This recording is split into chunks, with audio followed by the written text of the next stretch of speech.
Bienvenue dans ce chapitre 2 des vidéos consacrées à Filshow NX que je lance. Donc, lors du lancement, vous avez la possibilité d'annuler votre lancement si vous aviez fait une fausse manœuvre, mais sinon, si vous lancez, vous avez cette fenêtre que vous ne pouvez pas passer, mais par contre, il suffit d'appuyer sur la touche Entrée et ça la valide et vous arrivez directement dans Filshow NX. Donc je vais augmenter légèrement ma fenêtre pour que vous ayez la taille maxi. Alors, je vais passer en conception 4 axes. Cette vidéo est consacrée à la visite et des différentes fenêtres de Filshow NX et l'explication de comment ça marche, quelle est la philosophie du logiciel et quelques points sur le fonctionnement de la visionneuse et des projets. Donc en haut, on a trois onglets. Le premier est un onglet sur la découpe 2D. Ça veut dire quoi 2D? Ça veut dire qu'on voit les choses par le côté. Je prends un exemple. Voilà, dans ma bibliothèque, j'ai cliqué sur un alphabet. Et ben, je peux écrire directement. Je double-clique et sur les lettres. Et voilà, les lettres descendent tout de suite en bas dans le logiciel. Et je peux ensuite les sélectionner, les déplacer. C'est assez intuitif comme logiciel. On peut aussi alors, les agrandir. Là, on est sur une très grande machine, donc les lettres elles sont petites d'origine, mais on peut les agrandir, les faire aller un peu dans tous les sens. On fait faire une rotation. On peut couper, ajouter des points, ajouter d'autres fichiers, ajouter des points. Voilà, c'est le logiciel qui s'appelle Filshow 2D qui est intégré dans Filshow NX. Alors à quoi ça sert? Ça va servir si par exemple vous avez Filshow NX installé pour une machine 4 axes type MC4X et que vous voulez faire de la découpe de lettrage, vous aurez tout intérêt à passer dans Filshow 2D qui est plus convivial pour faire de la découpe 2D parce que c'est vraiment adapté. Donc c'est vraiment adapté à la découpe 2D et donc vous avez un premier onglet création à gauche ici. Je clique dessus et vous avez un onglet découpe à droite qui va vous permettre de voir votre trajet. Vous pouvez simuler la découpe avec le fil qui se déplace. Vous avez les trajets d'entrée, les trajets de sortie, etc. Donc c'est complet, mais c'est pour la découpe 2D. On va s'intéresser, alors il y a déjà quelques vidéos là-dessus, donc on va plus particulièrement s'intéresser à la découpe 4 axes.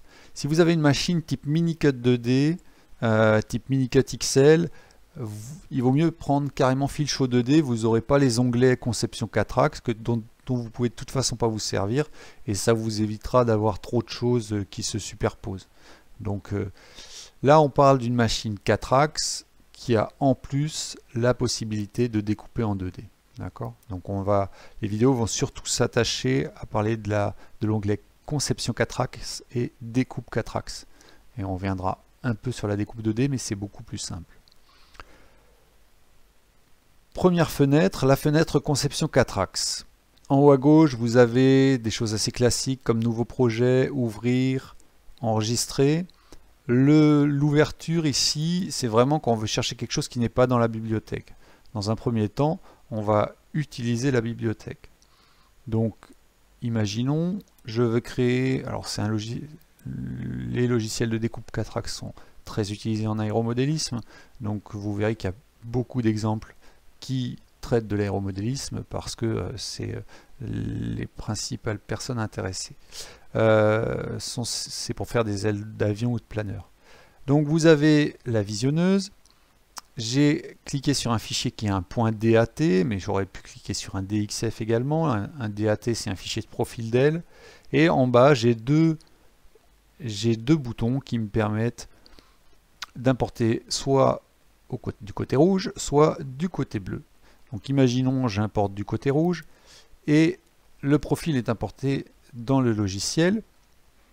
Alors, je vous ai rajouté un petit rond jaune autour du curseur du pointeur de la souris pour que vous y voyez vous voyez mieux mes manipulations. Donc je disais donc, j'ai importé un profil.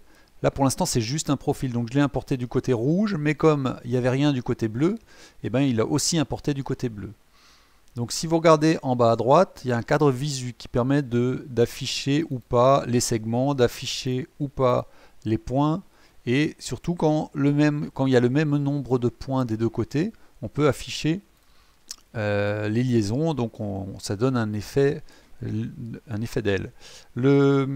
Si j'utilise la touche Alt et le clic gauche, je peux faire tourner tout ça. J'ai aussi la possibilité via les outils d'affichage en haut.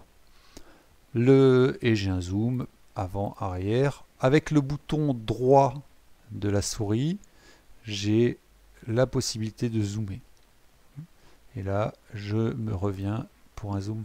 Alors je peux regarder par l'extrémité en cliquant sur le bouton zoom d'extrémité, ou je peux regarder en perspective. Et puis j'ai même la possibilité d'afficher une vraie vue 3D pour voir un peu plus de quoi il s'agit. Alors, donc ici, vous verrez qu'il y a des termes d'aéromodélisme parfois qui se baladent. Ici, vous avez saumon 79 points, emplanture 79 points. Donc, vous avez le nombre de points de l'emplanture et du saumon dans les compteurs qui sont là à gauche et qui permettent d'avancer. Regardez par exemple, si j'avance au saumon, et alors ce que je vais faire, c'est dans la visu à droite, je vais afficher le fil. Et donc, j'ai un fil qui apparaît. Ça marche parce qu'il y a le même nombre de points des deux côtés. Donc, je peux simuler la découpe dans ma fenêtre de conception en avançant. Autour, si vous regardez, mon compteur il encadre le point numéro 13, et sur la figure, le point numéro 13 a un petit rectangle noir autour, un petit carré noir autour de son point.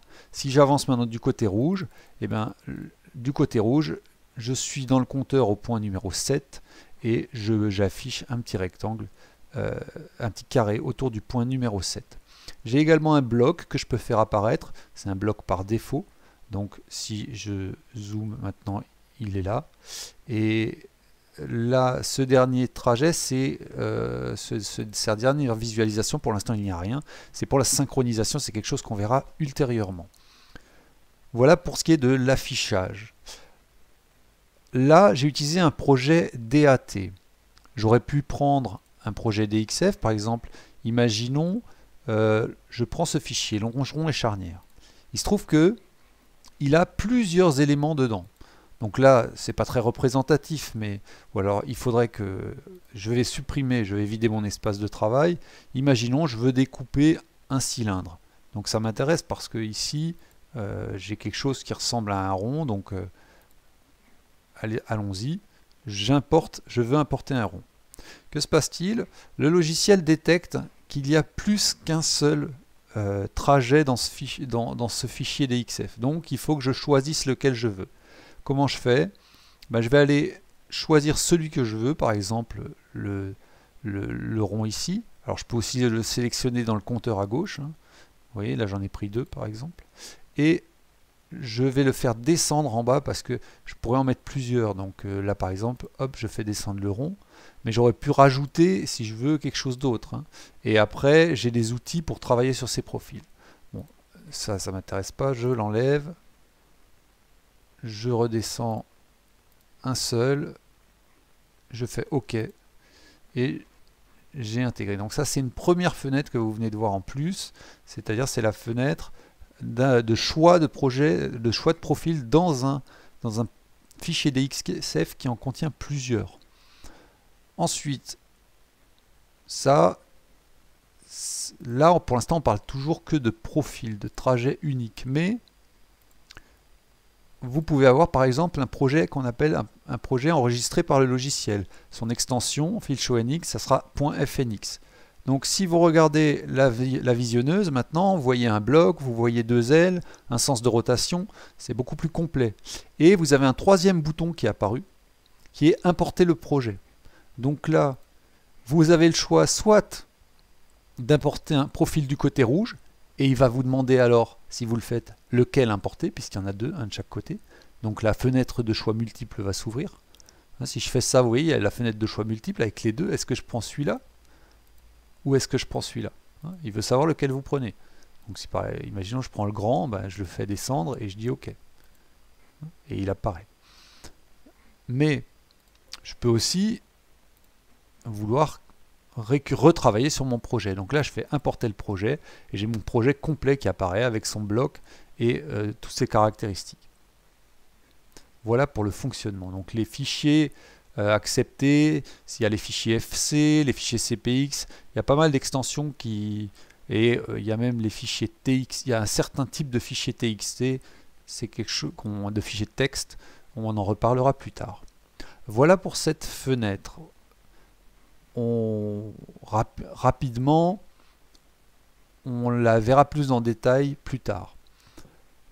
Une nouvelle fenêtre, la fenêtre bloc. Si je vais à droite, je clique et je peux définir mon bloc.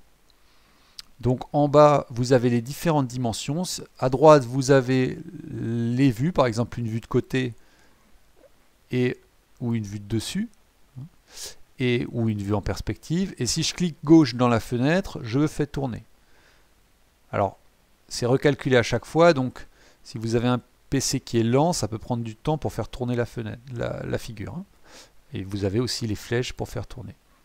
En bas, vous avez les différentes dimensions et les marges de blocs d'un côté ou de l'autre, avec quelques boutons automatiques. Par exemple, là, toutes les marges sont à 5. Si je regarde du dessus, ça donne ça. Je peux mettre toutes les marges à 10, par exemple. Ou je peux les remettre toutes à 5. Et pour ce qui est du positionnement vertical, on joue sur une seule valeur, qui est la distance entre le bas de l'emplanture et le bas du bloc. Là, elle est à 9. Si je la mets à 8, toutes les autres mesures vont changer. Donc en haut, par exemple, là, j'ai 2. Si je mets à 8 en bas, ça va passer à 3. Voilà. Et donc c'est toute l'aile qui bouge. Là, on la positionne dans le bloc. Quand j'ai fini, que je suis au bon endroit, que j'ai mes marges qui me conviennent, j'appuie sur valider, je reviens dans l'onglet principal. En bas, on verra la barre d'état à quoi elle sert. Vous avez ici, là, c'est une fenêtre de commentaires. Je peux rajouter une explication sur la façon, par exemple, de découper le projet, sur la matière, etc. Et si je sauvegarde en haut à gauche mon projet, le commentaire va être sauvegardé également. Maintenant, imaginons, je vide mon espace de travail, je clique importer le projet, le commentaire s'ouvre automatiquement parce qu'il en a détecté un. Je reclique sur le petit blas et je le referme. Tous les outils ne sont pas visibles. J'ai encore un bouton plus qui me permet de voir d'autres outils, comme par exemple la création d'un profil intermédiaire. Ça, on le verra lorsqu'on voudra découper des ailes plus larges que la table. Vous avez ici un outil qui permet de lancer des plugins, c'est-à-dire de lancer des fichiers extérieurs. Alors, on a des fichiers extérieurs au logiciel. Par exemple, alors où se trouvent-ils ces fichiers?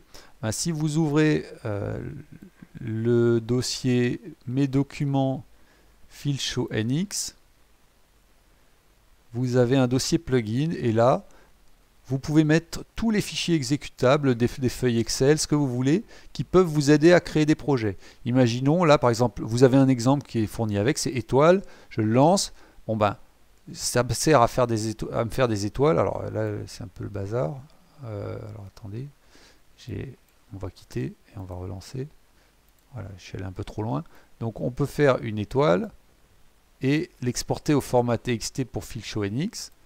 Il va me proposer de l'enregistrer directement dans la bibliothèque et j'aurai ensuite mes étoiles qui sont dans la bibliothèque, là, voilà, hop, étoile 1, voilà, elle est là, et je peux m'en servir dans mon projet. Donc c'est à ça que sert le plugin, c'est pour les développeurs en herbe qui veulent se faire des des petits utilitaires perso et ensuite réutiliser leurs fichiers là-dedans, ils peuvent les lancer directement. Vous avez vectorisé une image, ça ouvre une fenêtre de vectorisation. Alors comment ça marche? Ça c'est plus pour des projets type lettrage, mais bon, c'est toujours intéressant de l'avoir aussi ici. Alors par exemple, imaginons j'ouvre le navigateur internet, je tape silhouette gâteau anniversaire, voilà, hop, et imaginons, je prends par exemple cette image là, je vais afficher l'image. Alors elle est grande, donc vous la verrez pas en entier, mais moi je la vois. Donc je vais faire ensuite impression écran. Je vais faire mon navigateur et là dans ma fenêtre de vectorisation, je vais coller mon écran. Je vais tout simplement détourer mon image. Alors bon, il y a des trucs en trop, mais ça on s'en fiche. Je la vectorise. Bon, elle est un peu grande, donc ça prend un peu de temps. Alors j'ai un peu trop de points, donc je vais aller à droite, hop, voilà. Je clique sur OK. Non, alors, et donc là maintenant je peux sauvegarder mon fichier en DXF, dans mes découpes, gâteau. Je fais OK. Et dans ma bibliothèque maintenant, j'ai, ah bah il est là, EFG, toc toc toc, j'ai mon fichier gâteau, voilà. Alors évidemment, il avait un petit truc en plus, mais il suffit de prendre juste mon gâteau et je l'ai récupéré. Alors évidemment, dans mon projet, ça ressemble à rien maintenant puisque j'ai le gâteau d'un côté et l'aile de l'autre. Voilà. On va vider tout ça. Voilà pour ces fenêtres sur cet espace de travail conception 4 axes. On continue avec les fenêtres de l'espace découpe 2 axes. Alors je vais réimporter mon projet L. Alors allez, on va faire juste un truc tout simple. Une L. Là, ça je vais l'enlever. Je vais mettre des cordes un peu réalistes, 180, 140, 140 à l'emploi. Et je vais dire que l'écartement est de 400. Voilà, avec une flèche. Voilà, je vais aligner au bord de fuite. Donc ça me fait un projet comme ça. Si je l'affiche, voilà, un projet tout simple. Vu du dessus, ça donnerait quoi? Alors ça, vu de côté, ça donne ça. On va aligner l'extrado. Voilà, les extrados sont alignés.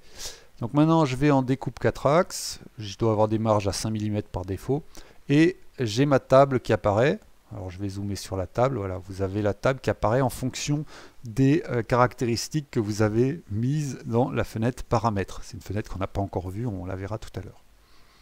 Donc ici, avec le bouton droit, gauche par exemple, je clique à un endroit et ensuite, avec les flèches haut et bas, je peux zoomer. Avec le bouton droit, je peux tourner. Et puis j'ai des outils de zoom sur...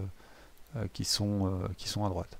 Et je peux afficher un certain nombre de choses, comme par exemple les points de déplacement du fil, les trajets sur les chariots ou pas, le plateau ou pas, un côté ou l'autre, et aussi les coordonnées, ça c'est très intéressant, la distance résiduelle de la dépouille qui tient compte du rayonnement, donc c'est vraiment la hauteur de matière qui restera une fois qu'on aura découpé le projet, d'un côté et de l'autre. Dans cette fenêtre, qu'est-ce qu'on peut faire aussi? On peut parcourir le projet et voir comment le fil va se déplacer. Ensuite, on peut créer une sortie intermédiaire si on veut sortir au bord d'attaque. On peut créer cette sortie intermédiaire. En plus, on peut la bouger. Elle peut ne pas être au bord d'attaque, elle peut être ailleurs. On peut aussi définir si on rentre par en haut, par la droite, par la gauche. On peut définir si on est horizontal, si on est aligné sur le premier segment d'extrado, aligné sur l'intrado, etc. On peut aussi dresser le bloc, donc faire des trajets pour dresser le bloc, on peut activer une guillotine. Tout se fait, vraiment tout ce qui est sur la découpe se fait ici. On a ici aussi alors évidemment on peut faire la symétrie pour faire l'autre aile. Donc ça c'est miroir, original ou symétrie. Original, c'est ce que vous avez dans l'onglet conception 4 axes, symétrie c'est l'autre. Et vous avez l'épaisseur des lestes, ça c'est parce que quand on crée une aile, quand on découpe une aile, on met souvent des lestes dessus et on peut en tenir compte. Si par exemple vous dressez le bloc et que vos lestes sont à 0, on va passer au plus près du bloc, alors que si vous mettez des blocs à des lestes, vous avez des lestes de 20 mm de haut par exemple, et que vous activez et que vous dressez le bloc, vous voyez les trajets ont augmenté, ils sont plus hauts maintenant, on va passer au-dessus des lestes. Sauf si on surface, parce que si on surface, on découpe le dessus du bloc. Mais au retour, vous voyez, au retour, on va quand même passer au-dessus des lestes. Voilà pour la fenêtre de découpe. J'ai parlé, alors d'ici on a accès à quoi? On a accès à la fenêtre d'information. Tiens, parlons-en maintenant rapidement. La fenêtre d'information, elle vous permet éventuellement de savoir si vous êtes à la dernière version, mais ça c'est testé au démarrage aussi. Donc là on voit qu'on est bon, on est à la dernière version. Elle vous permet de modifier le paramètre de nettoyage des fichiers DXF. On verra ça plus tard, le nettoyage. La valeur maximale des scroll bars de saignée, ça aussi on le verra, ça c'est quand on définit une matière. Les valeurs par défaut sont largement suffisantes et performantes, donc je vous invite à ne pas les toucher pour l'instant. C'est vraiment pour des usages extrêmes. Et ici vous avez l'emplacement de la bibliothèque, donc on vous dit où elle se trouve. À terme, peut-être qu'on pourra changer cet emplacement, pour l'instant on ne peut pas. Donc, et vous avez la langue en bas, mais pour le moment il n'y a que le français, parce que c'est un énorme morceau que de traduire, et pour le moment c'est surtout des Français qui utilisent Filshow, NX et mes machines, ou des Belges, qui parlent français pour la plupart. Voilà, pour la fenêtre information. D'ici ensuite, on a aussi accès à la fenêtre paramètres machine. Alors, oui, c'est parce que je suis activé là. Vaut mieux je vous conseille plutôt d'accéder à la fenêtre paramètres machine depuis l'onglet conception 4 axes. C'est la même et voilà, c'est plus, il y a moins à faire attention à ce qui est appuyé. Donc, nous y voilà. En haut, alors on va faire un peu de ce que je vais faire. Attendez, je vais la fermer. Quitter quand même, oui. Je vais l'ouvrir en enlevant ce qu'il y a derrière pour vous. Voilà, hop. Voilà. Paramètres machine. On va l'avoir en détail dans une autre vidéo, mais regardez déjà ici, vous avez des machines, des noms de machines. Donc là, MC4X18, c'est moi qui l'ai créé. Mais vous avez des modèles, par exemple MC4X-M1, si vous le sélectionnez, vous voyez, il y a écrit non réservé. Et en dessous, tout est grisé, il y a des cadenas, c'est parce que en fait, c'est un modèle, vous n'avez pas le droit d'y toucher. Ça veut dire que c'est une base pour paramétrer la MC4X. Donc si vous venez de monter un kit de MC4X, vous prenez le modèle MC4X-M1, vous faites nouvelle machine, et vous lui donnez un nom, par exemple... ma MC4X, je ne sais pas, ma MC4X, vous faites sauver le nom, et là, ça s'est débloqué. Et dans votre liste, vous avez ma MC4X qui est apparu. Le modèle, il est toujours là. D'accord?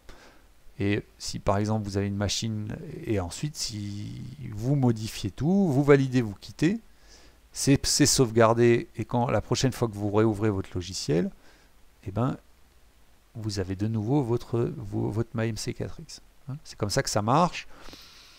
Vous pouvez ensuite modifier tous vos paramètres et vous pouvez les tester en direct. Vous faites valider et tester. Alors là, il va gueuler parce qu'il ne peut pas écrire dans l'interface, elle n'est pas branchée.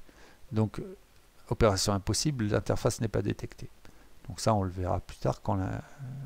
Donc je vais juste valider et quitter pour lui dire, ok, c'est ça mes réglages, mais mémorise-les. Donc valider et quitter, ça veut dire mémorise les réglages, mais s'il n'y a pas d'interface, il ne les écrira pas. Voilà pour la fenêtre paramètres. La dernière fenêtre qu'on n'a pas vue, c'est la fenêtre définir une matière. Elle est là. On s'en servira pour définir nos matières. Donc tout ce qui est à gauche concerne le pilotage manuel du fil pour faire les procédures de calibrage. Ce qui est à droite, c'est le schéma qui permet de saisir les paramètres d'une matière. Les matières, elles sont là dans la liste déroulante. À chaque fois, il y a le nom, la chauffe qu'on va utiliser, la vitesse qu'on va utiliser, la saignée à cette vitesse et la saignée à la moitié de cette vitesse, toujours pour cette chauffe. Contrairement à d'autres logiciels, on ne définit pas une droite de chauffe, c'est-à-dire que une matière correspond, un nom de matière va correspondre à une chauffe et à une vitesse.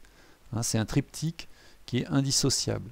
Si vous voulez découper le même matériau à deux vitesses différentes, vous allez devoir créer deux matériaux. Par exemple, je l'ai fait ici. Vous voyez, j'ai fait EPS blanc dense à 2 mm par seconde et j'en ai créé un autre, EPS blanc dense à V4 pour vitesse 4 à 4 mm par seconde. Donc voilà. Alors dans cette liste, on a une matière par défaut à laquelle on n'a pas le droit de toucher et ensuite on a les autres qu'on peut modifier. Avec les boutons qui sont en bas. Ce qui est intéressant, c'est les deux boutons d'explication ici. Il y en a un, c'est un résumé qui rappelle comment définir une matière, comment faire la procédure. Et il y a une explication complète en PDF qui va vous ouvrir le fichier calibrer une matière dans FilShowNX méthode qui vous explique tout. Ce fichier, il est où? Il est tout simplement dans data. Alors il est dans dans mes documents, FilShowNX, data. Vous avez explication matière qui est là, donc vous pouvez le retrouver facilement. Voilà pour cette dernière fenêtre, création matière. Donc valider, sortir, ou alors on sort par la flèche. Là, on a fait le tour de toutes les fenêtres du logiciel. Il y en a un certain nombre, comme vous le voyez. C'est un logiciel assez complet, mais ça se prend en main très rapidement. Dernier point avant de terminer cette vidéo.